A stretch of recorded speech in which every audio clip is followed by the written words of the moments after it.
Assalamualaikum warahmatullahi wabarakatuh, Ibu. Waalaikumsalam warahmatullahi wabarakatuh. Ada apa? Ya, sebelumnya saya minta maaf Bu, ini sudah mengganggu waktu istirahatnya Ibu dan datang ke sini juga sudah bikin janji terlebih dahulu ke Ibu kan. Begini Bu, saya ingin mewawancarai Ibu terkait dengan tugas saya sebagai calon guru penggerak angkatan 11, yaitu tugas demonstrasi kontekstual modul 3.1. Sekali lagi sebelumnya saya berterima kasih sebanyak-banyaknya karena Ibu sudah meluangkan waktu pada saya. Baiklah Bu, saya ada beberapa pertanyaan sedikit untuk Ibu mengenai pengambilan keputusan yang sudah Ibu terapkan selama Ibu menjadi kepala sekolah.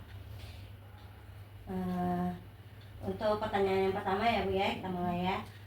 Yang pertama, bagaimana Ibu dapat mengidentifikasi kasus-kasus yang merupakan dilema etika atau bujukan moral? Maksudnya itu mengidentifikasi kasus, apakah itu kasus antar guru atau antar anak-anak? Semuanya Bu. Selama Ibu menjadi kepala sekolah, kasus-kasus yang Ibu temukan untuk dilema etika dan pengambilan keputusannya bagaimana? Oke ya, jadi cara saya mengidentifikasi kasus yang sering kami terima di TK kami, baik itu kasus guru maupun kasus anak-anak. Terlebih dahulu ibu akan mencari fakta atau kasus tersebut ya. Jadi kasus itu tentang apa, kita cari dulu ya, cari informasi dulu. Kemudian baru kita susun dengan pernyataan-pernyataan masalahnya, masalah apa tentang kasus itu, baik itu kasus sesama guru maupun dia kasus sesama anak-anak yang ada di TK, ataupun juga bisa kasus bersama wali murid. Seperti itu ya Bu ya, bagus sekali Bu tindakan Ibu. Terus selama ini bagaimana Ibu menjalankan pengambilan keputusannya di sekolah, terutama untuk kasus-kasus di mana ada dua kepentingan yang sama-sama benar atau sama-sama mengandung nilai kebajikan? Ya, ibu menjalani atau mengambilkan keputusan tentang kasus tersebut dengan cara mengumpulkan ya, baik itu guru maupun wali murid maupun anak-anaknya itu sendiri.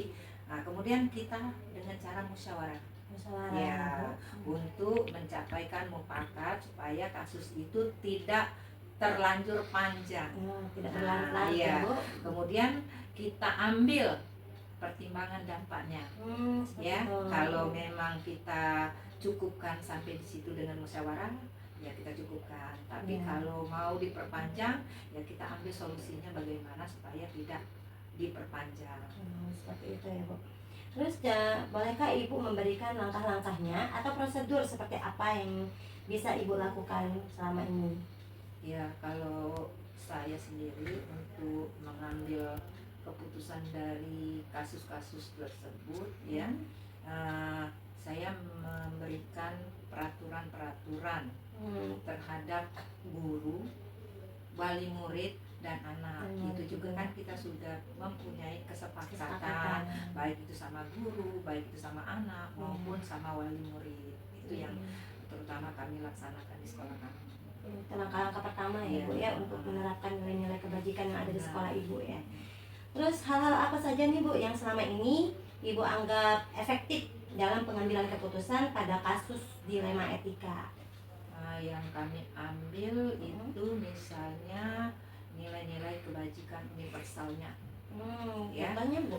Contohnya misalnya anak-anak tadi mempunyai permasalahan dengan anak yang lain sehingga kedua orang tuanya ikut-ikutan dalam permasalahan kasus tersebut. Nah, saya sebagai kepala sekolah harus mencari jalan penyelesaiannya supaya anak dan wali murid tersebut bisa berdamai dan bisa menyelesaikan masalahnya juga ya Bu. Terus hal apa saja Bu yang selama ini merupakan tantangan terbesar bagi Ibu dalam pengambilan keputusan pada kasus-kasus yang sudah pernah terjadi? Ya, tantangan yang terbesar kalau di lingkungan sekolah kami itu ada orang ketiga biasanya. Ada pihak ketiga Iya, ya, Bu? ada orang ketiga yang ikut mengomporkan Oh, tentang oke. permasalahan tersebut. Nah, dari pihak yang ketiga itulah kita ambil keputusan untuk mengikuti aturan-aturan yang ada sudah ditentukan oleh sekolah. Itu yang bisa dilaksanakan di sekolah. Biasanya memang pihak ketiga ini yang Iya. membesar-besarkan masalah Benar. ya, Bu ya. Terus apakah Ibu memiliki sebuah di saat atau jadwal tertentu dalam sebuah penyelesaian kasus dilema etika? Kemudian apakah Ibu langsung menyelesaikannya atau ada bentuk dan prosedur yang seperti apa? Terjadwalkah untuk menyelesaikan masalahnya, Bu?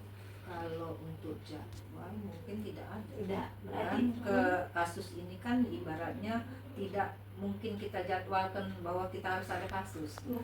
Mungkin kasus itu datangnya tanpa sepengetahuan spontan kita, ya, Bu, ya? spontan. Iya, itu. Nah, misalnya nih, Bu, apa namanya, di saat ada tragedi atau kasus nih, Ibu menyelesaikannya saat itu juga ataukah di saat itu belum selesai, baiklah kita akan lanjutkan besok atau gimana, Bu? Ya, kalau memang saat itu ada permasalahan, baik itu antara guru dengan wali murid, kita lihat dulu situasinya, apakah mereka ada di tempat, misalnya wali muridnya ada, gurunya ada, itu baru kita selesaikan hari itulah. Tapi kalau andai kata wali muridnya sudah pulang, tinggal gurunya baik, tinggal ngoceh-ngocehnya, nah akan kita panggil wali murid tadi untuk hari esoknya, ya, untuk mengambil keputusan ya sesuai dengan tindakan ibu yang ada di sekolah. Apakah bisa saling maafan, ya, atau kalau tidak bisa sama sekali ya kita ambil keputusan, silakan ibu pilih mau lanjut sekolah di sini atau ibu mau pindah. Oh, seperti itu. Sesuai dengan apa yang Ibu sampaikan tadi di awal, yaitu bermusyawarah ya, Bu, ya. Berarti semua yang terlibat itu harus kita hadirkan, ya, Bu. Benar. Apakah ada seseorang atau faktor-faktor apa saja yang selama ini mempermudah Ibu untuk membantu pengambilan keputusan pada dilema tersebut, Bu? Ya, kalau faktor utamanya itu yang saya ambil karena ada dukungan juga ya. Satu, kita mempunyai komite. Nah, jadi komite itu bisa mendukung apa yang ada di sekolah kita. Jadi komite itu juga tempat kita musyawarah antar wali murid, guru dan kepala sekolah. Kemudian kita juga bisa minta bantuan dengan dinas langsung. Iya, ke dinas. Andai kata permasalahan kita sudah terlalu panas ya, terlalu atau tinggi, pengawas ya. Pengawas, terutama pengawas kita. Ya. Berarti kita memang ada payungnya ya, Bu, Iya, ya, kembalikan ke payung kita. Terus dari semua hal yang telah Ibu sampaikan, pembelajaran apa yang bisa Ibu petik dari pengalaman Ibu, boleh yang sudah lalu atau yang baru-baru saja terjadi, dan pengalaman Ibu saat mengambil keputusan di saat adanya kasus dilema tadi, Bu? Jadi pengalaman saya selama ini kalau mempunyai kasus di sekolah ya, yang utama hal yang saya lakukan, saya tadi sudah saya bicarakan dengan cara musyawarah. Kedua, dengan cara yang sudah ditentukan, aturan sudah ditentukan, ya. Nah, kemudian yang ketiga, kita harus mengikuti kinerja-kinerja yang sudah dilaksanakan pada guru ataupun wali murid yang sudah kita ajak bergabung pada waktu pembentukan komite. Itu pengalaman yang sangat luar biasa ya, Bu, ya. Dan kembali lagi kita memiliki payung yang benar, kembali jika sudah terlalu panas, terlalu besar masalahnya, kita ke payung kita, ya, Bu. Benar. Begitu. Baiklah, Bu, mungkin itu saja pertanyaan-pertanyaan yang sudah saya ajukan. Semoga kita semua bisa mengambil hikmah dari kejadian-kejadian atau kasus-kasus yang sudah selama ini kita temukan, Bu. Terima kasih sekali lagi, Bu, karena sudah membantu saya dalam praktik ini untuk mendemonstrasikan kegiatan saya. Saya minta maaf sebanyak-banyaknya jika sudah mengganggu waktunya Ibu dan jika ada terdapat kesalahan-kesalahan dari perbuatan dan ucapan saya. Terima kasih ya Bu. Assalamualaikum warahmatullahi wabarakatuh. Selamat siang Ibu Neti. Siang.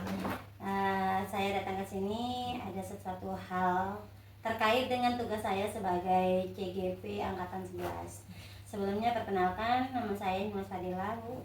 Nah, di sini saya akan memberikan sedikit pertanyaan kepada Ibu tentang tugas saya, demonstrasi kontekstual, di mana tugas ini juga terkait dengan cara pengambilan keputusan di saat adanya kasus dilema etika. Nah, baik Ibu Neti, sebelumnya saya mohon maaf nih Bu karena sudah mengganggu waktu istirahatnya Ibu, dan Senang saya bisa membantu. Alhamdulillah. Dan saya juga sangat-sangat berterima kasih Bu, Ibu sudah bisa meluangkan waktunya untuk saya. Nah, baiklah Bu, kita mulai di pertanyaannya ya Bu. Yang pertama, bagaimana Ibu dapat mengidentifikasi kasus-kasus yang merupakan dilema etika atau bujukan moral? Identifikasinya, Ya. bertanya apa masalah yang dihadapi kedua belah pihak. Ya. Habis itu kita cari solusi dengan cara musyawarah. Biar bisa menyesuaikan kedua belah pihak ini apa yang menjadi masalah dari mereka. Seperti itu. Habis itu kita cari solusi yang bisa menyelesaikan, menyenangkan lah ibaratnya di satu kedua belah pihak. Sama-sama senang ya Bu. Iya, betul. Terus selama ini bagaimana Ibu menjalankan pengambilan keputusan di sekolah, terutama di saat ada kasus yang mana dua-duanya memiliki kepentingan sama-sama benar atau sama-sama mengandung nilai kebajikan? Kalau di sekolah kita biasanya pengambilan keputusan ya? Iya, pengambilan keputusannya Bu. Jadi saya biasanya kalau dua-duanya ngerasa itu saya bingung, pasti saya cerita sama guru. Iya. Gimana nih? Satu sisi begini, satu sisi begini. Bisa juga bertanya dengan kepala yayasan. Ya. Nah, jadi yang jangan sampai kita mengambil keputusan itu yang jadinya salah. Menurut saya gini, tapi mungkin saya tidak terlihat. Saya tidak terpikir sampai ke sana. Jadi kita harus ada guru sharing lah, mitra, betul ya. Mitra gitu. Jadi biasanya kan kita kan di kepala sekolah itu ada yang penanggung jawab, yang biasanya kita cerita. Jadi sharing bersama penanggung tersebut. Seperti itu. Terus langkah-langkah atau prosedur seperti apa yang bisa Ibu lakukan selama ini? Prosedurnya itu tadi bertanya, analisis dulu. Habis itu kita cari solusi yang terbaik. Habis itu ya udah biasanya penyelesaian. Terus hal-hal apa saja yang selama ini yang Ibu anggap efektif dalam pengambilan keputusan pada kasus-kasus dilema etika? Yang paling efektif sih terbuka. Betul. Mau mengakui kesalahan. Terlepas dari walaupun tidak salah, apapun salah tuh pasti ada. Cuman orang mau mengakui atau tidak. Situ. Berarti harus berani membuka diri ya Bu ya. Kadang-kadang kan orang kan ada egonya tersendiri, dia nggak mau mengakuinya. Makanya harus bertanya, keterbukaan dulu. Jadi saya biasanya sih ngoreksi kanan kiri, gimana nih ini. Maunya mereka apa? Ya udah kita terima dulu, kita olah. Bagusnya gimana? Benar nggak? Saya mengambil keputusan seperti ini. Di situ baru kita sampaikan ke dua belah pihak. Berarti ada penelaahnya dulu ya Bu. Iya. Terus hal-hal apa saja yang menjadi tantangan Ibu di saat menghadapi kasus tersebut dan di saat Ibu mengambil keputusan? Satu, kadang-kadang kita orang yang menghadapi masalah itu percaya atau tidak dulu dengan kita. Kepercayaan. Betul. Makanya saya harus bisa mengambil kepercayaan dia. Begitu. Nah, karena kadang kalau nggak itu nggak bisa menyelesaikan masalah. Itu merupakan tantangan terbesar Iya, kita ya Bu ya. Iya betul. Kadang-kadang di satu sisi mungkin sekali masalah percaya, tiba-tiba ada lagi. Berlanjut. Nah itu mungkin yang agak jadinya ribet ya kan. Nah yang kitanya juga jenuh 1, 2, 3. Seperti ini lagi. Kayak gitu. Jadi di satu sisi kalau kita udah ngejas, nah tapi nggak mau kita walaupun tahu orangnya seperti itu ya, tapi itu dia harus percaya, kita harus bisa mengambil hati lagi, betul. Tapi kalau udah enggak ya kan ribet, udah suasana nggak nyaman. Betul. Berarti namanya kepercayaan di awal berarti lebih diutamakan ya Bu ya. Dengan seiringnya itu kan walaupun dia awalnya percaya, mungkin keluhannya lagi. Nah jadi makanya harus langsung diselesaikan Langsung ya. diselesaikan ya. Biar tidak berlarut-berlarut. Kadang-kadang ada yang tipenya yang berlarut nggak Nanti, selesai-selesai. iya, ditunda dulu. Padahal kita udah selesaiin loh, tapi Ah, masih bisa berlarut-larut. oh ada lagi masalah yang lain. Ah, Ada yang nah itu kan ada orang tipe-tipe yang berbeda ya. iya, kalau ibu yang seperti itu ya. Mm-mm.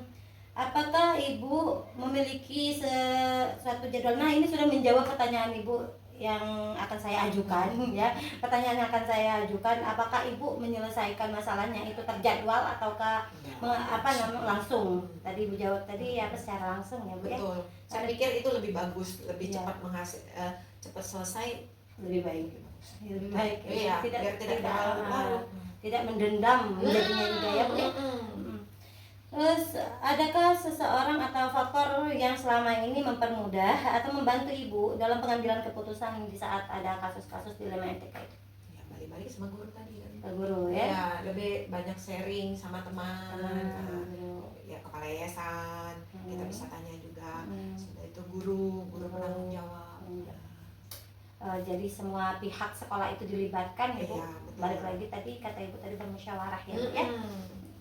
Terus dari semua hal yang sudah ibu sampaikan nih, pembelajaran apa yang dapat ibu petik di saat ibu mengambil pengalaman-pengalaman ibu dalam mengambil keputusan?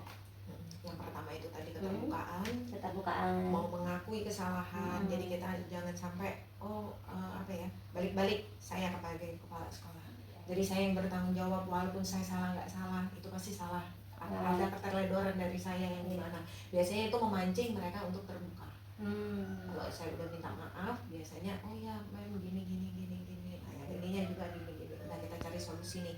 Nah yang mana yang terbaik untuk ini biar kita bisa seiring sejalan. Tapi balik-balik kepercayaan dulu. Betul. Kadang-kadang kalau saya nggak bisa ambil hati dia, nah itu yang susah. Iya, sulit ya bu. Nah, Di mana-mana tempat memang kayak gitu. Nah benar, itu balik-balik. Nah kepercayaan. Tapi kalau saya 1 bisa, 2 kali bisa, 3 kali, mungkin udah luntur nanti kepercayaannya. Makanya saya nggak mau yang ada 1, ada 2, ada 3. 1 di sini. Langsung diberesin. Iya, langsung. Tidak berlarut-larut itu. Berarti hikmah terbesarnya itu kita melapangkan diri, melapangkan hati dan membuka diri untuk saling percaya ya bu ya. Baiklah bu, mungkin hanya itu saja pertanyaan yang saya ajukan. Saya mohon maaf sekali lagi sudah mengganggu waktunya ibu, dan terima kasih bu dari pengalaman ibu, dari penjelasan ibu juga saya mendapatkan hal-hal baru nih. Hal-hal baru di mana harus membuka diri, saling percaya, mengambil kepercayaan membuka diri dengan arti agar orang percaya. Nah, orang berani terlepas dari itu semua, mereka percaya dengan kita, dan kita juga di saat kita mengambil keputusan itu harus berani mengakui kesalahan kita juga ya bu ya, merendahkan diri sesaat maksudnya ya, biar kita tahu ya biar kita tahu itu berarti memancing dulu ya.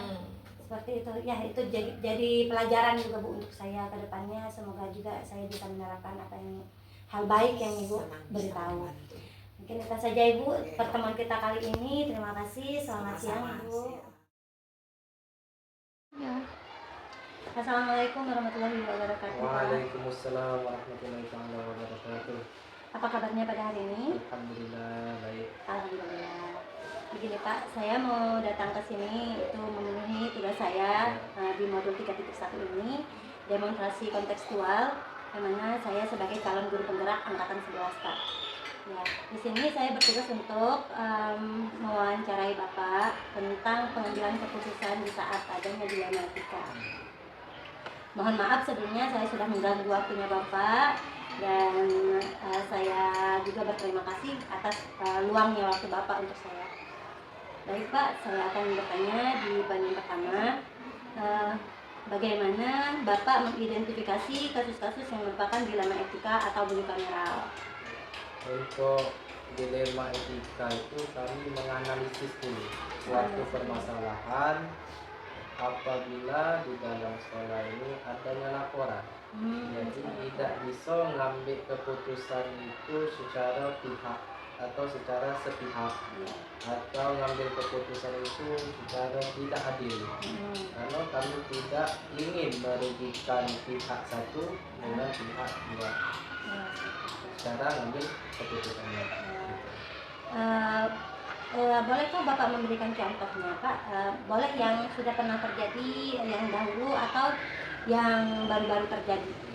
Sebenarnya permasalahan-permasalahan di sekolah ini namanya anak-anak masih tingkat MI madrasah ini sebenarnya itu iseng-iseng.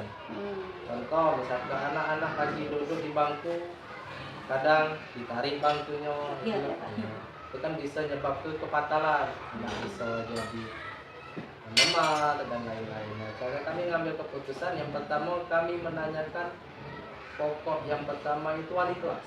Wali kelas itu ujung tombak kami mengetahui kondisi anak yang ada di dalam kelas itu. Setelahnya adanya itu kami selaku pihak sekolah mengidentifikasi atau menganalisis apa sih penyebabnya. Kalau benar-benar ini fatal, kami panggilkan orang tuanya, kami musyawarahkan mana yang baik dan mana yang kurang baik. Kami jelaskan, tapi kami mengambil keputusan itu dengan secara adil. Yang salah tetap salah, yang benar tetap benar. Seperti itu ya Pak ya. Terus selama ini bagaimana Bapak menjalankan pengambilan keputusan di sekolah, terutama untuk kasus-kasus di mana ada dua kepentingan yang sama-sama benar dan sama-sama mengandung nilai-nilai kebajikan? Yang poin tadi ini sebenarnya sama pertanyaan. Iya. Setelah kami analisis, pasti ketawa di sana.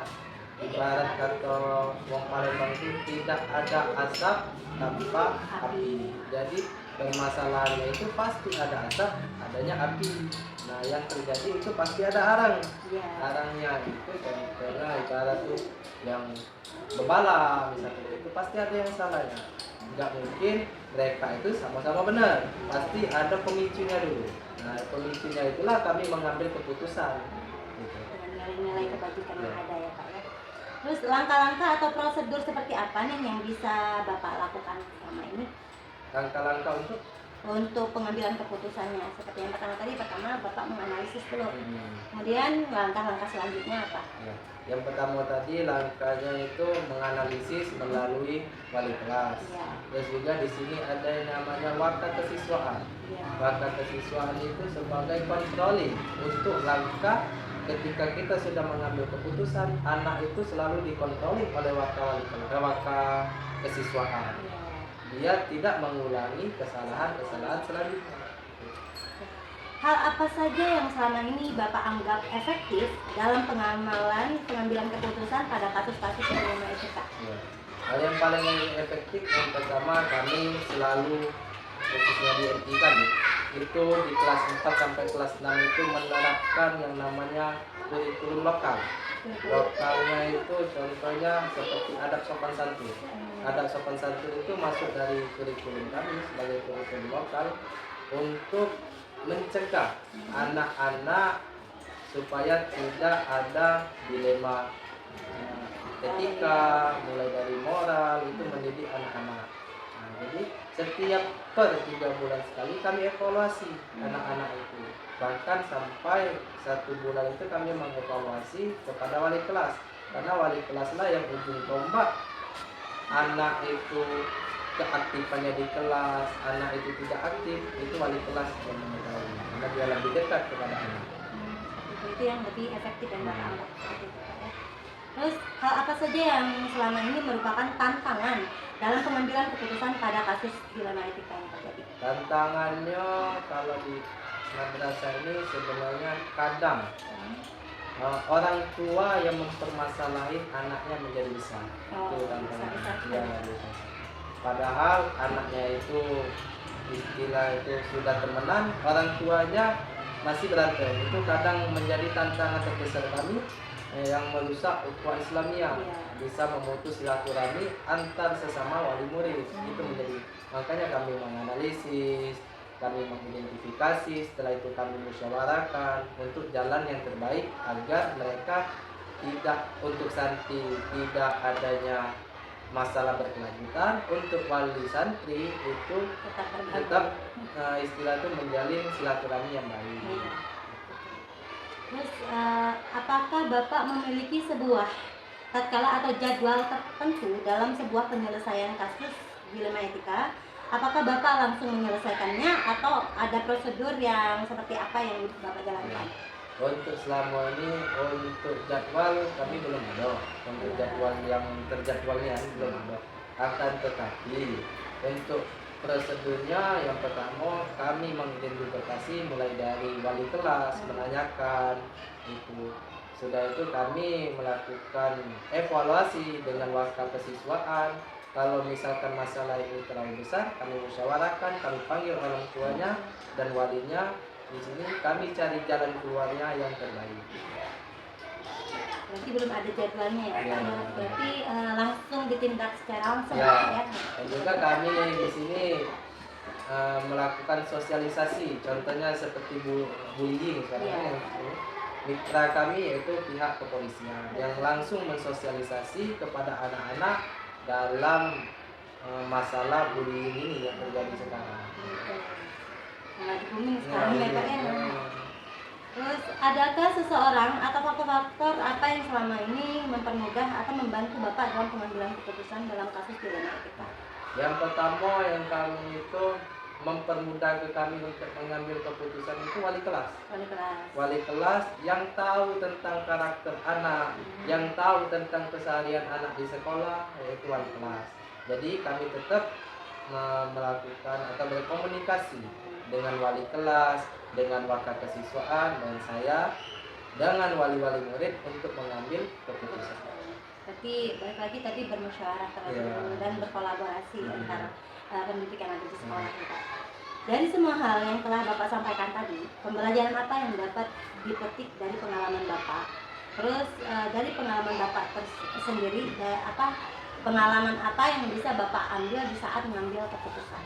Yang pertama, pengalaman yang sangat besar itu saya selaku kepala sekolah mengambil keputusan itu tidak sendirian. Tidak sendiri. Yang satu. Yang kedua, mengambil keputusan itu istilah orang Palembang tidak semena-mena. Tidak sendiri. Jadi kami banyak berkoordinasi dengan wali kelas, dengan wakil kesiswaan, dengan guru-guru lain untuk mengambil suatu keputusan dalam permasalahan anak ini. Jadi banyak sekali pengalaman yang bisa Bapak ambil, yang kita ambil ya Pak, dari setiap permasalahan dan saat mengambil keputusan. Ya mungkin hanya itu saja Pak yang bisa saya tanyakan kepada Bapak. Saya juga mendapatkan pencerahan nih dari apa yang Bapak sampaikan. Semoga juga saya bisa menerapkannya karena sangat dari penjelasan yang Bapak berikan tadi itu sangat efektif dan objektif ya Pak ya, sehingga bisa menyelesaikan keputusan di saat adanya dilema-dilema etika. Terima kasih sekali lagi Pak atas waktunya. Saya mohon maaf jika sudah mengganggu. Akhir kata saya ucapkan wassalamualaikum warahmatullahi wabarakatuh. Waalaikumsalam warahmatullahi wabarakatuh.